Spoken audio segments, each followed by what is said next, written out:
மன்னியதில்லை இதனுள் ஆலிக்கும் அந்தணர் வாழ்கின்ற சிற்றம்பலமே இடமாக பாலித்து நட்டம் பயில வல்லானுக்கே பல்லாண்டு கூறுதுமே.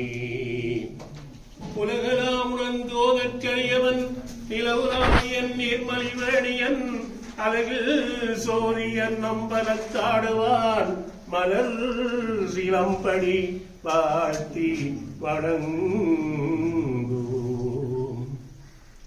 ஏறுமையிலேறி விளையாடு முகமொன்றே ஈசனோடு நாதமொழி பேசும் முகமொன்றே ஊருமடியார்கள் வினை தீர்க்கும் முகமொன்றே ஒன்றுருவ வேல் வாங்கி நின்ற முகம் ஒன்றே மாறுபட சூரனை வதைத்த முகம் ஒன்றே பள்ளியை மனம் புணர வந்த முகம் ஒன்றே ஆறுமுகமான பொருள் நீ அருள வேண்டும்